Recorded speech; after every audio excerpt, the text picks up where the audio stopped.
सड़क किनारे खुले आसमान के नीचे डेरा डाले फटे पुराने मैले कुंचेले कपड़े पहने लोगों पर पड़ती है।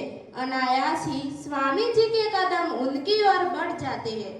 मेरे भाई बहनों, आप लोग क्या कर रहे हैं? स्वामी जी, हम लोग खाना खा रहे हैं।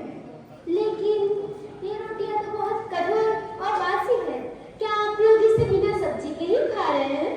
समूह में से एक बुढ़ी महिला जिसका नाम लक्ष्मीबा है खड़ी होकर बोलती है,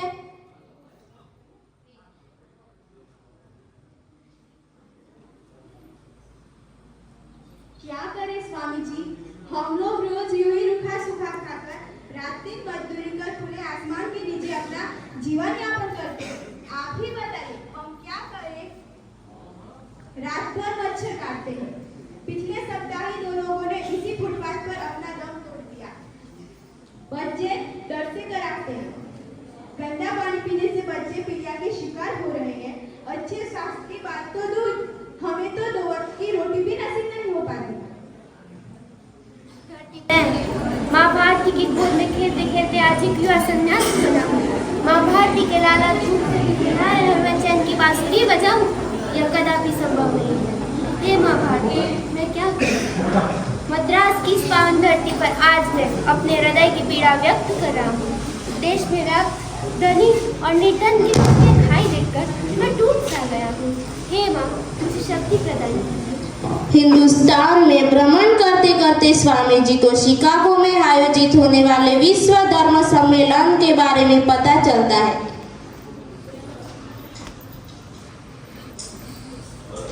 हिंदुस्तान के लाखों गरीब लोगों के उद्धार के लिए क्या मुझे पाश्चात्य देशों का भ्रमण करना चाहिए? क्या मुझे शिकागो विश्व धर्म सम्मेलन में भाग लेना चाहिए? मैं एक भिक्षुक हूँ, मेरे पास महल नहीं है। मद्रास भ्रमण के समय दिसंबर 1892 में स्वामी जी की मुलाकात अलासिंगा सदाशिव अय्यर एक युवा वकील से होती है।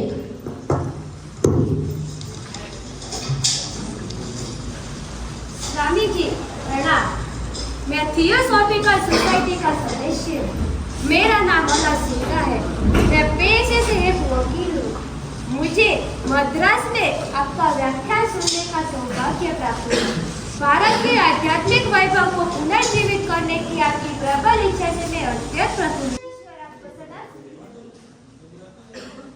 स्वामी जी, मैंने सुना है शिकागो में अगले वर्ष सितंबर महीने में एक विशाल विश्व धर्म सम्मेलन का आयोजन होने जा रहा है, जहाँ अनेक धर्म के धर्मगुरु अपने अपने धर्मों का प्रचार प्रसार करेंगे।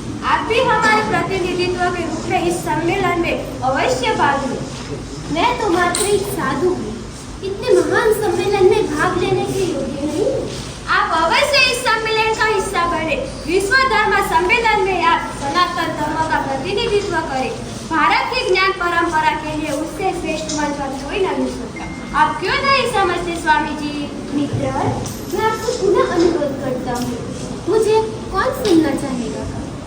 आपके द्वारा वेदों से अर्जित ज्ञान जब आपके श्रीमुख से निकलेगा तो वह भौतिकवादी पाश्चात्य लोगों के हृदय को गिरता हुआ एक महान संदेश का स्वरूप ले लेगा। स्वामी जी, हमने आपकी यात्रा के लिए कुछ धनराशि एकत्रित की, कृपया उसे ग्रहण कर भारत के गौरवशाली अध्यात्म का परिचय दीजिए।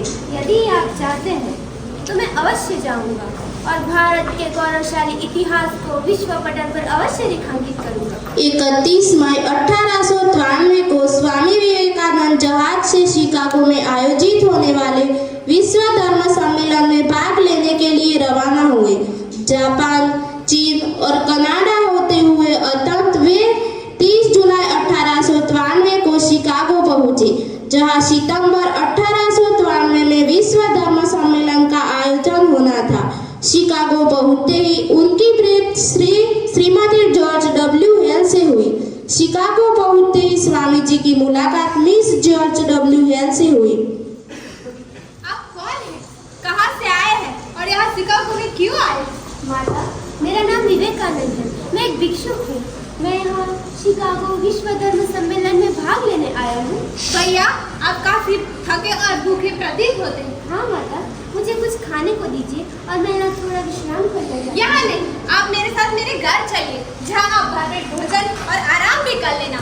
मैं आपका परिचय जेल बेरों से करवाऊंगी, जो इस धर्म सम्मेलन के अध्यक्ष हैं। आपका धन्यवाद। मैं इस विषय पर विचार करूंगी। कुछ दिनों तक जॉर्ज घैल के घर विश्राम करने के बाद स्वामी जी शिकागो पर भ्रमण पर निकल पड़े। एक दिन उनकी मुलाकात हार्वर्ड विद्यालय के प्रोफेसर राइट से हुई।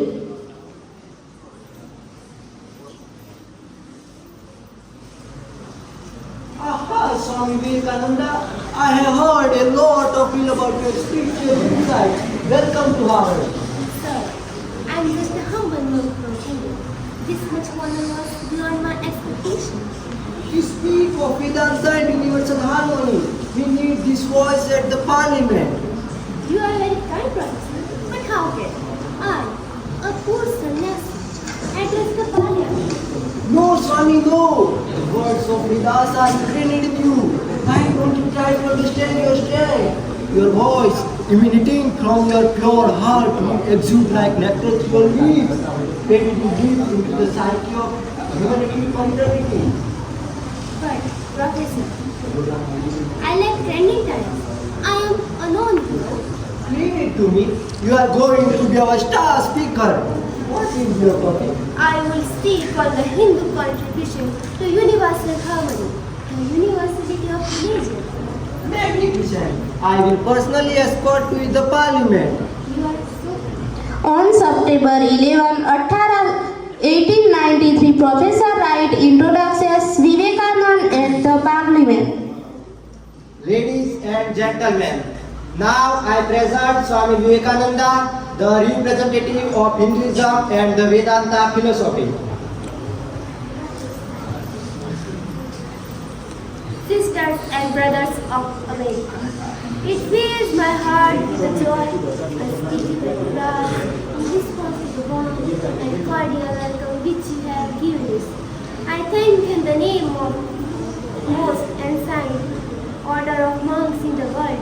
I thank in the name of millions of Hindu people of all classes and sects. I will quote to you few lines from a harmony, which I remember my earliest boyhood as a difference, having their sources in different places, all mingled in their water in the sea. So, oh Lord, the different paths which people take, the different designs, warriors to appear, crook or straight, to lead to truth. 1895 में स्वामी जी की मुलाकात London में एक सुंदर Irish महिला से होती है। स्वामी जी के ज्ञान, सरलता और व्यक्तित्व से प्रभावित होकर वह अत्यंत मोहित हो जाती है।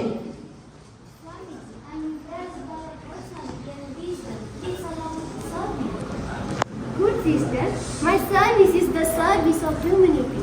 I will dedicate myself to service of mankind. Are you soon going back to India? I want to accompany. Great! To come to India. There will I rename you as a Nivedita, the meaning, one devotee in Almighty. Swamiji, how is it to receive so speak when my heart is speaking? You speak of reaching me, but the only means to reach is that which resides within your own heart, the self, the divine mother, whom we both serve. But I have a different kind of mood and intense and personal love for you, my Guru. I love so much, I love so much. This adoration you speak of is just Nivedita. The love you feel for me must transform into the universal love for the mother of all beings, especially the suffering ones in India.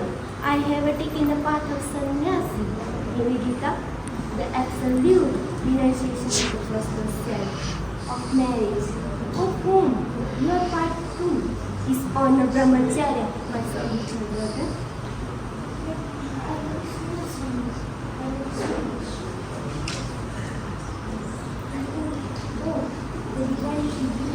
What a miracle, Swami. The personal has now metamorphosed into the universal. Now, I serve my body, serve mankind, all my being, and spread your message all over the world.